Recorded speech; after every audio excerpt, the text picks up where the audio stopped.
दोस्तों नमस्कार।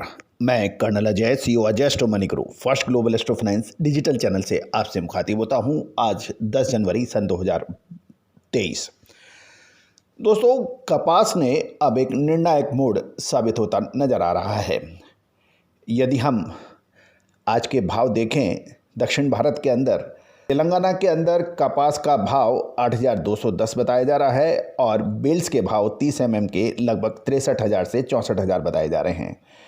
वारंगल की यदि हम बात करें तो कपास वहाँ 7,000 से 8,200 के भाव बताए जा रहे हैं और जबकि बेल्स 30 की 63,000 से 63,500 बताए जा रहे हैं।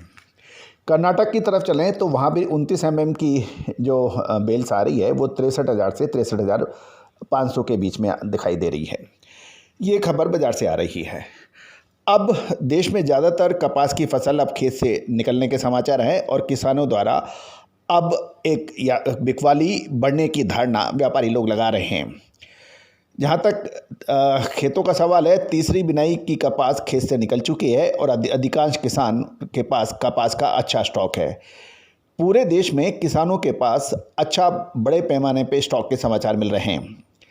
यदि हम पिछले सप्ताह देखें तो रुई की अराइवल दैनिक 1 लाख बेल से 1.20 लाख बेल्स की थी और कुल आवक गत सप्ताह 9 लाख बेल्स की हुई थी।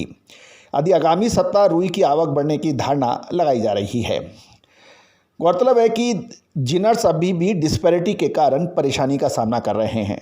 फिलहाल देश की ज़्यादातर जिनिंग फैक्ट्री या तो 50% से कम की क्षमता से काम कर रही है या फिर नहीं काम कर रही है, क्योंकि जिनिंग फैक्ट्रियाँ परेशानी से बाहर निकल पाएगी। क्योंकि एक बड़ी समस्या ये भी है कि जैसे गुजरात से के जिनर से बात करने से पता लग रहा है कि जिनर्स और व्यापारियों को भी डिस्पैरिटी का सामना करना पड़ रहा है। जिनर के पास कपास प्रति मन 1750 से नीचे माल मिलता नहीं है और जिनर 1750 का कपास खरीद कर उसकी कॉटन बनावें, रुई बनाएं तो उसकी कीमत प्रति कैंडी 65,000 से 65,500 रुपये की कॉस्टिंग आती है और रुई मार्केट अभी 63,200 से 63,500 के आसपास चलता है। इसलिए प्रत्येक जिनर को प्रति कैंडी 2,500 से 3,000 रुपये की उसकी डिस्पैरिटी होती है और यही वजह है कि आप जिनर्स के पास में एक बड़ी समस्या है। क्योंकि परेशानी ये भी है कि यदि हम ग्लोबल स्तर पर भी बात देखें कि टेक्सटाइल प्रोडक्ट्स की डिमांड अभी कम बताई जा रही है और अमेरिकन कृषि डिपार्टमेंट की यदि हम रिपोर्ट को भी समझें तो अमेरिकन रिपोर्ट्स के अनुसार रुई के प्रोडक्ट की डिमांड पूरे विश्व में अभी घटत पे है। लगभग सभी देशों में महंगाई लगातार बढ़ने से इसका सीधा असर टेक्सटाइल प्रोडक्ट्स की डिमांड पर पड़ता है। अमेरिका, चीन, ब्रिटेन और यूरोपियन देशों में महामंदी की स्थिति अब साफ दिखाई देने लगी है। इन परिस्थितियों में कपास, रुई, बिनोला या टेक्सटाइल प्रोडक्ट्स में तेजी के ऊपर अब एक प्रश्न चिन्ह लगाया जा सकता है। ग्लोबल स्तर पर मंदी होने के बावजूद भारतीय रुई का भाव घटने का कोई संभावना इसलिए नहीं हो रही है क्योंकि किसानों के घर में बड़े पैमाने पर माल है और किसान अपना कम भावों पे अपना माल बेचना नहीं चाहते। किसानों के घर पे पड़ा हुआ माल कपास में एक साथ मार्केट में आएगा तो ही कपास, रुई और टेक्सटाइल प्रोडक्ट्स के भावों में गिरावट आएगी।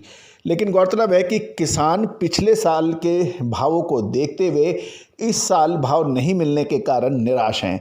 उनका ये कहना है कि जब फसल आती है उस वक्त सारी मंदी की बातें की जाती हैं, आर्थिक मंदी की बातें की जाती हैं और जब किसानों के हाथ से माल निकल जाता है और वो सारी स्थिति एकदम से परिवर्तन हो जाती है और बाज़ार एकदम से ठाठे मारने लगता है। साल 2021 में भी ऐसे ही हुआ था। यदि आप देखें साल 21-22 के अंदर सितंबर माह के अंदर सीसीआई ने 3,61,00,000 बेल्स का अनुमान दिया था।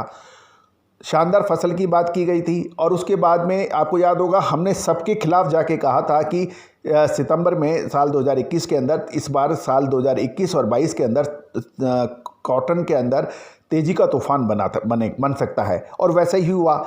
और जिन किसानों ने नीचे भाव में बेच दिया वो बाद में पूरे साल पछताते रहे और अप्रैल मई आते आते तो एक कैंडी का भाव 1,08,000 और 1,10,000 तक का बताया गया। और आपको याद होगा साल 2022 में मार्च में हमने अगले सप्ताह में कहा था कि बहुत बड़ी तेज़ी बन रही है, आप संभलो। और जिन्होंने माल खरीदा या अपना माल रोका उन्होंने ज़बरदस्त मुनाफा भी कमाया। और उसके बाद फिर जब जून महीने के अंदर हमने ये भी बताया था आपको कि अब गिरावट आ सकती है, उसके बाद लगभग 40% के भाव मार्केट से गिरे भी। तो अब किसानों का ये समझ में आ रहा है उनको कि अभी किसानों से के हाथ से माल निकल जाएगा और उसके बाद फिर तेज़ी आ जाएगी। तो ऐसी स्थिति को वो रोकने के लिए अपने पास माल स्टॉक करके रखे हुए हैं। किसानों से बात करने पर यह भी पता चल रहा है कि किसान कहते हैं कि हमारा माल कम में हम क्यों बेचें। जब अब सवाल जिनर से बात करने से पता लगता है कि हम किसान से माल खरीदते हैं, उसकी जिनिंग करते हैं, उसकी रुई बनाते हैं, आगे उसकी भाव हमें नहीं मिल रहे। स्पिनर कहते हैं कि हमारे पास टेक्सटाइल मिलों का जो सूत है वो हमारे को डिस्पैरिटी में नहीं मिल रहा है। मतलब अब सब तरीके से जिनर मिल, स्पिनर्स और टेक्सटाइल मिल, इन तीन का एक तरफ का पलड़ा है और किसान दूसरी तरफ बैठे हैं। अब देखना यह है कि किसान कब तक अपना माल रोक सकता है। एक विचारधारा ये है कि 15-17 जनवरी के बाद में किसान को माल बाज़ार में लाना पड़ेगा। दूसरा पलड़ा ये है कि किसान कह रहे हैं कि यदि इनको मिल चलानी है, इनको सूत मिल चलानी है, इनको टेक्सटाइल मिल चलानी है तो हमारे भाव देने पड़ेंगे। एक तरफ चाइनीज कॉटन का भाव बढ़ रहा है, न्यूयॉर्क वायदा भी अच्छी तेज़ी का है, लेकिन उसके मुकाबले भारत के अंदर भाव इतने नहीं बढ़ रहे हैं।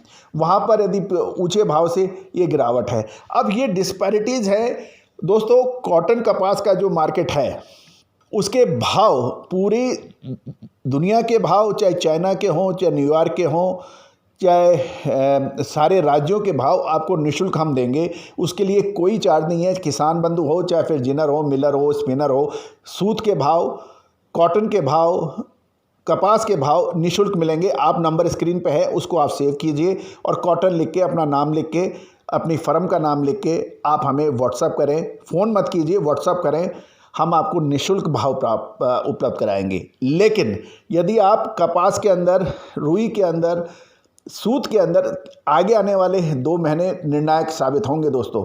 क्या ये बड़ी तेज़ी के हैं या मंदी की, इसके विशेष रिपोर्ट के लिए आप संपर्क करें। याद कीजिएगा, कॉटन पे हमारा विश्लेषण अभी तक हमेशा सत्य साबित हुआ है। ना केवल कॉटन, अपितु जीरा, धनिया, लाल मिर्च, सोयाबीन, गवार सीड, इनकी सभी की विश्लेषण हमारे सही साबित होते देखे गए हैं।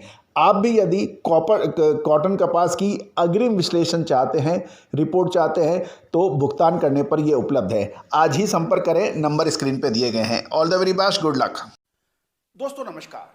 क्या आप ऐसा कोई प्लेटफॉर्म देख रहे हैं जो एग्रो कमोडिटीज, तिलहन हो, दलहन हो, कपास हो, गवार सीड हो, मसाला हो, या फिर सोना चांदी, कच्चा तेल, मेटल्स, स्टील, लोहा, कॉपर, एल्युमिनियम या फिर करेंसीज, इनका सबका देश दुनिया की खबर से आपको लगातार रूबरू कराए, विश्लेषण दे, अग्रिम जानकारियां और अलर्ट दे?